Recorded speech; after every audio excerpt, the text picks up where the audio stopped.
Hello friends, time pass नहीं कि YouTube channel में आप लोगों का स्वागत है। आपको इस चैनल पे सिर्फ वही कंटेंट मिलेगा जिससे आपका सिलेक्शन हो पाए और बहुत ही कम समय में आप लोगों को बहुत सारी जानकारी मिल जाएगी इस पे। इसीलिए आप मेरे चैनल को सब्सक्राइब कर लीजिए, लाइक कीजिए और शेयर कीजिए और देखिए मेरे कंटेंट में। अगर मेरे कंटेंट में दम है तो ही मेरे चैनल को सब्सक्राइब कीजिएगा। तो चलिए बिना देर की वीडियो को हम स्टार्ट करते हैं।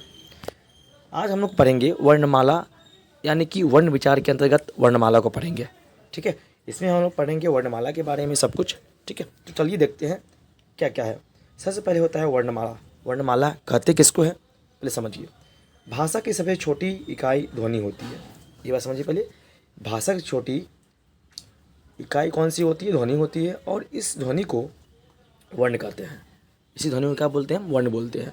अगर आपको बोल दिया जाए कि भाषा की सबसे छोटी मौखिक इकाई क्या होती है, तो हो जाएगा वो ध्वनि। अगर बोले आपको कि भाषा की सबसे छोटी लिखित इकाई कौन सी है, तो वो होगा वर्ण। ठीक है, ये याद रखिएगा पॉइंट। अब आगे देखिए, वर्णों के व्यवस्थित समूह को वर्णमाला बोलते हैं। ठीक है, यानी कि वर्णों के व्यवस्थित समय, यानी कि एक समान रूप से कहे तो एक नियमबद्ध तरीके से लिखा गया वर्ण ही वर्णमाला कहलाता है। ठीक है, चलिए देखिए आगे। हिंदी वर्णमाला में कुल 52 संख्या होती है वर्णों की, है ना। हिंदी में कुल कितने वर्ण होते हैं? 52 वर्ण होते हैं। इसमें स्वर और व्यंजन दोनों मिक्स होते हैं। हम बताएंगे कैसे को कितने स्वर होते हैं, कितने व्यंजन होते हैं, सबको बताएंगे। चल देखते हैं आगे। हिंदी वर्णमाला को दो भागों में बांटा गया है पहले, जैसे यह स्वर और एक होता है व्यंजन। ठीक है, आप देखिए आगे। जो वर्ण स्वतः रूप से यानी स्वतंत्र रूप से बोले जाते हैं उसे हम स्वर बोलते हैं, या फिर जो स्वतः उच्चारित होता है उसे भी हम स्वर बोलते हैं। ठीक है, चलिए देखते हैं आगे। अब हम देखते हैं स्वर के प्रकार कौन कौन से होते हैं। ठीक है, पहला होता है मूल स्वर। इसी को बोलते हैं ह्रस्व स्वर भी बोलते हैं या फिर लघु स्वर भी बोलते हैं। ठीक है, इसे बोलते हैं एक मात्रिक स्वर भी बोलते हैं। ठीक है, एक मात्रिक स्वर भी बोलते हैं इसको। इसकी संख्या कितनी होती है? इसकी संख्या होती है 4। जैसे अ, ई, उ और री। ठीक है, ये होते हैं कुल 4 संख्या स्वर वर्ण की। अब आगे देखिए दीर्घ स्वर। ये ह्रस्व स्वर था, ये दीर्घ स्वर। देखिए दीर्घ स्वर में क्या होती है? 2 मात्राएं होती है। ठीक है, इसलिए इसको 2 मात्रिक स्वर भी बोलते हैं। इसमें होते हैं, इसकी संख्या कितनी होती है? तो इसकी संख्या होती है 7। आ, ई, उ, ए, ओ और औ। ठीक है, ये भी याद रखिएगा। पुलुत स्वर, इसे बोलते हैं 3 मात्रिक स्वर। इसे क्या बोलते हैं? 3 मात्रिक स्वर बोलते हैं। जैसे ओम बोलते हैं, रोम बोलते हैं, यानी कि बीच में क्या हो, इस तरह का वर्ड आए।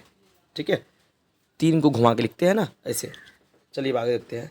जिन स्वरों के उच्चारण में बहुत कम समय लगता है उसे मूल स्वर कहते हैं, है कि नहीं? जो कि बहुत कम समय लगता है, या फिर ह्रस्व स्वर या फिर लघु स्वर भी कहते हैं इसी को। जैसे देखिए अ, ई, उ और री। ठीक है, अब आगे देखते हैं। आगे है, जिन स्वरों के उच्चारण में ह्रस्व स्वर से अधिक समय लगता हो वह दीर्घ स्वर हो जाता है। जैसे आ, ई, उ, है ना, एग्जाम्पल से हुआ। इसकी संख्या कितनी होती है? टोटल 7 होती है, ये याद रखिएगा। चलिए आगे देखते हैं। अब जिन स्वरों के उच्चारण में सबसे अधिक समय लगता है उसे हम बोलते हैं पुरुष स्वर। ठीक है, जैसे ओम, रोम, है ना, भैया, सैया, ये कुछ ही बोल सकते हैं। चलिए अब आते हैं आगे। स्वरों की संख्या कितनी होती है? तो 11 होती है। वाह। अयोगवाह की संख्या कितनी होती है? 2 होती है। ठीक है, अयोगवाह यानी कि अंग और अह, ये अयोगवाह है। कुल स्वर 13 होते हैं। ठीक है, इसमें अंग और अ जुड़ जाता है, यानी कि अयोगवाह जुड़ जाता है, इसीलिए इसको टोटल कुल बोले स्वर आप वो तो वो हो जाएगा 13 हो जाएगा। लेकिन मूल रूप से स्वर की संख्या होती है 11। ये दोनों याद रखिएगा बात को। चलिए अब देखिए अ, आ, ई, यू, उ, री, ए, ओ, औ, ये होते हैं कुल मूल स्वर। इसकी 11 संख्या 11 होती है। जबकि अंग और क्या होते हैं? ये अयोगवाह होते हैं। इसी की संख्या कितनी होती है? 2 होती है। तो 11 2 13 हो गया ना कुल स्वर की संख्या। अब देखिए अनुस्वार। अनुस्वार के लिए क्या होता है? ये ऊपर एक बिंदी होता है, ये इसकी पहचान होती है। देखिए विसर्ग में क्या होता है? 2 जीरो, यानी कि 2 बिंदी होती है ना, शब्द या फिर वर्ण के जस्ट बाद। चलिए अब देखते हैं हम नेक्स्ट स्लाइड पे। अब हम देखेंगे स्वरों का वर्गीकरण कैसे किया गया है, उसे हम समझेंगे अच्छी तरह से। ठीक है, चलिए। स्वरों का वर्गीकरण, मूल स्वर, ह्रस्व स्वर या लघु स्वर, इस तीनों को एक ही बोलते हैं। ठीक है, इसकी संख्या होती है 4 होती है। ये लिखा भी हुआ है, अ ई और ऊ डी। ठीक है, ये होते हैं 4। दीर्घ स्वर की संख्या कितनी होती है? 7 होती है। देखिए यह लिखा हुआ है, आ ई ऊ ए ओ और औ।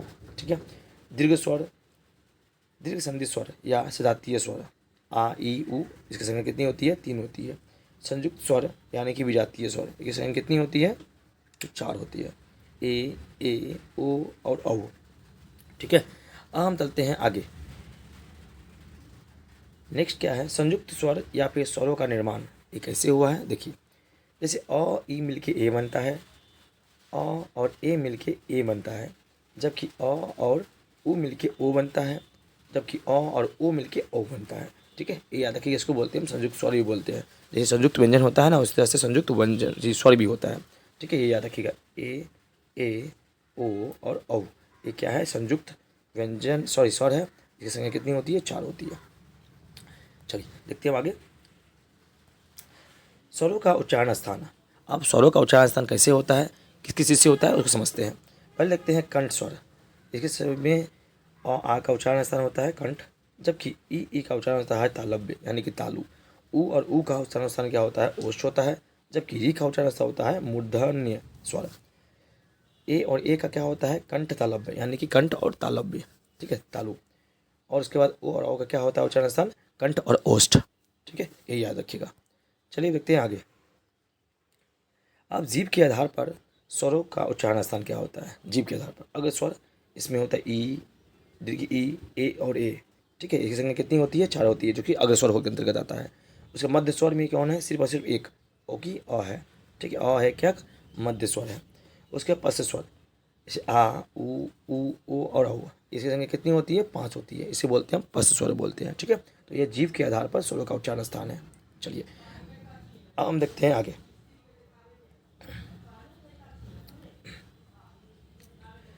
चलिए अब हम देखते हैं, व्यंजनों को समझते हैं। जो वर्ण स्वर की सहायता से बोली जाती है उसे व्यंजन स्वर कहते हैं, है ना, व्यंजन बोलते हैं। इसकी संख्या क्या होती है? ये 6 प्रकार के होते हैं। ठीक है, ये कितने प्रकार के होती है? ये 6 प्रकार के होते हैं। चलिए अब देखते हैं सबको एक एक तरह से। सबसे पहला होता है स्पर्शी या फिर स्पर्श व्यंजन। इसको स्पर्शी या फिर स्पर्श व्यंजन भी बोला जाता है। जैसे क से लेके म तक। ठीक है, इसकी संख्या कितनी होती है? 25 होती है, यानी कि कवर्ग से लेके पवर्ग तक। ठीक है, प्रत्येक वर्ग में 5 सदस्य होते हैं, इसीलिए। उसके बाद होता है उच्छित या फिर द्विगुण व्यंजन। इसकी संख्या कितनी होती है? 2 होती है, इसको बोलते हैं अंग और ढ। उसके बाद होते हैं अनुनासिक या फिर नासिक। ये संख्या कितनी होती है? अंग, ज्ञ, न अम, यानी कि प्रत्येक वर्ग का अंतिम सदस्य, यानी प्रत्येक वर्ग का अंतिम वर्ण ही क्या होता है? अनुनासिक होता है। याद रखिए, जैसे क का अंतिम क्या होता है? अंग, टहर का अंतिम क्या होता है? ज्ञ, और टहर का अंतिम क्या होता है? न, टहर क्या होता है? न, और पह का अंतिम वर्ण क्या होता है? म। ठीक है, यानी कि प्रत्येक वर्ग का अंतिम सदस्य होता है वो अनुनासिक होता है। ठीक है, ये याद रखिएगा आप लोग। अब आगे देखते हैं, प्रत्येक वर्ग का 5वां वर्ण होता है। ठीक है, यहाँ स्पष्ट हो गया ना, प्रत्येक वर्ग का 5वां वर्ण यानी कि अंतिम वर्ण ही अनुनासिक होता है। अब आगे देखिए अंतस्थ व्यंजन। ये कितनी होती है? 4 होती है, य, र, ल और व। ये क्या होते हैं? अंतस्थ व्यंजन होते हैं। ठीक है, अब देखते हैं उष्म व्यंजन या फिर संघर्षी व्यंजन। इसको उष्म व्यंजन ही बोलते हैं और संघर्षी व्यंजन ही बोला जाता है। इसकी संख्या भी 4 होती है, तलाब्य स, मूर्धन्य स, दंती स और अह। ये क्या होते हैं? उष्म व्यंजन होते हैं। उसके बाद देखते हैं संयुक्त व्यंजन। इसकी संख्या भी 4 ही होती है, छ, त्र, ज्ञ और स्र। ठीक है, ये होते हैं मेरा संयुक्त व्यंजन। चलिए अब देखते हैं आगे। अब देखते हैं वर्ग तालिका। ठीक है, हम देखते हैं क्या? वर्ग तालिका देखते हैं, इसको एक नज़र में देखते हैं। चलिए देखिए वर्ग तालिका। वर्ग यानी कि स्पर्शी व्यंजन क से लेकर म तक होता है। हम देखे थे ना, 25 होते हैं टोटल, एक वर्ग में 5 यानी कि 25। ठीक है, जैसे क वर्ग में यहाँ क से लेके क्या है? अंग तक, ये कितनी संख्या होती है? इसके 5 होते हैं। फिर च भी 5 होते हैं, ट से टवर्ग भी 5 और तवर्ग भी 5 और पवर्ग भी 5, यानी टोटल कितने हो गए? 25 हो गए। अब देखिए कवर्ग का उच्चारण क्या होता है? कंठ से होता है। कवर्ग मतलब क्या? कवर्ग के अंतर्गत जितने भी वर्ण आते हैं, यानी कि क, ख, ग, घ और अंग, इन सबों का उच्चारण स्थान क्या होता है? कंठ होता है, ये याद रखिएगा। चवर्ग, चवर्ग का मतलब क्या होता है? च, छ, ज, झ, ज्ञ, यानी कि चवर्ग के अंतर्गत जितने भी वर्ण आते हैं सबका उच्चारण क्या होता है? तालव्य यानी कि तालु होता है। ठीक है, टवर्ग, ट, ठ, ड, ढ और न, इन सबों का उच्चारण क्या होता है? मूर्धा होता है। जबकि त वर्ग, त, थ, द, ध और न, इनका क्या होता है? दंत यानी कि दांत होता है उसका उच्चारण स्थान। पवर्ग, पवर्ग में क्या होता है? प, फ, ब, भ, म, इन सबों का उच्चारण स्थान क्या होता है? ओष्ठ यानी कि ओठ होता है। ठीक है, चलिए अब हम देखते हैं नेक्स्ट स्लाइड की ओर। अब यहाँ समझते हैं, चलिए देखते हैं आगे। अब हम समझते हैं अल्पप्राण। देखिए, चलिए हम यहाँ समझते हैं। अब यहाँ समझते हैं क्या होता है। देखिए, हम देखेंगे अल्पप्राण। अल्पप्राण क्या होता है? प्रत्येक वर्ग का, है ना, प्रत्येक वर्ग का पहला, तीसरा और पांचवा वर्ण जो होता है अल्पप्राण के अंतर्गत आता है। जैसे कवर्ग है तो कवर्ग का पहला वर्ण कौन सा हुआ? क हुआ। ठीक है, और तीसरा वर्ण क्या हुआ? ग हुआ। और पांचवा वर्ण कौन सा हुआ? अंग। यानी कि इन सबको क्या बोलते हैं? अल्पप्राण बोलते हैं, जो कि प्रत्येक वर्ग पर लागू होगा। ठीक है, महाप्राण क्या होता है? प्रत्येक वर्ग का दूसरा और चौथा। दूसरा क्या हो गया? दूसरा हो गया ख, और चौथा कौन सा हो जाता है? घ। ठीक है, ये क्या होता है? महाप्राण होता है। ठीक है, ये याद रखिएगा। चलिए अब आगे देखते हैं। आगे है अघोष, है ना। प्रत्येक वर्ग का पहला दूसरा वर्ण क्या होता है? अघोष होता है। ठीक है, जैसे क और ख, ये क्या हो जाएंगे? अघोष हो जाएंगे। और सघोष या फिर घोष, प्रत्येक वर्ग का तीसरा, चौथा और पांचवा वर्ण क्या होता है? सघोष यानी घोष होता है। यानी कि ग, घ के बाद ख के बाद क्या होता है? ग, घ और अंग, इन सब क्या होता है? ये सघोष होता है, यानी कि घोष होता है। ठीक है, चलिए अब देखते हैं आगे। अंतस्थ व्यंजन, य, र, ल, व, है ना, जो कि अल्पप्राण होता है और सघोष होता है, ये याद रखिएगा। ठीक है, अल्पप्राण भी होता है और सघोष भी होता है। ये क्या होता है? अंतस्थ व्यंजन के।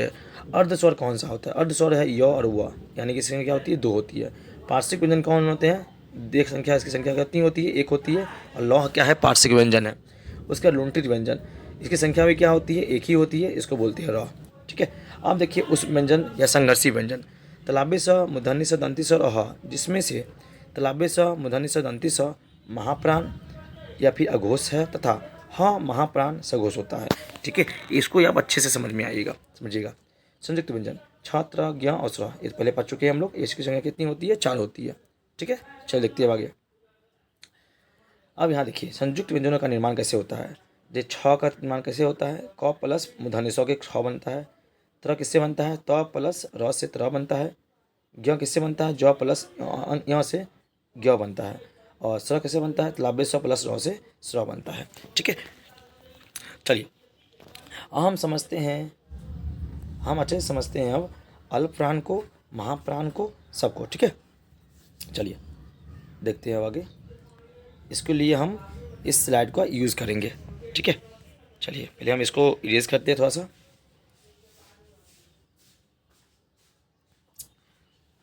देखिए,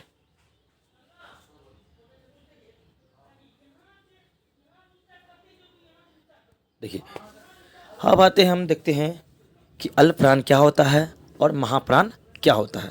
अल्पप्राण का मतलब क्या होता है? जिसको बोलने में क्या होता है? बहुत ही कम समय लगता है, उसको बोलते हैं हम अल्पप्राण। जैसे क, यहाँ देखिए, जैसे क, ग, अंग, ये क्या होते हैं? अल्पप्राण हो गए। जबकि ख और घ, ये क्या होते हैं? महाप्राण होते हैं। ठीक है, यानी कि प्रत्येक वर्ग का पहला, तीसरा और पांचवा सदस्य होता है अल्पप्राण, जबकि दूसरा और चौथा सदस्य होता है महाप्राण। ठीक है, अब इसको अच्छे से याद कर लीजिएगा। ठीक है, अगर आप लोगों को वीडियो अच्छा लगा हो तो प्लीज़ मेरे चैनल को सब्सक्राइब कर लीजिएगा, लाइक कीजिएगा, और इसी तरह के सबसे अच्छी वीडियो के लिए आप हमसे जुड़ जाइए, मेरे चैनल को सब्सक्राइब कर लीजिए। आप यकीन मानिए कि मैं 20 दिन में आप लोगों को 20 चैप्टर खत्म करवा दूंगा, और हिंदी में इसके बाद आप लोगों को कोई डाउट नहीं रहेगा। तब तक के लिए थैंक यू, जय हिंद।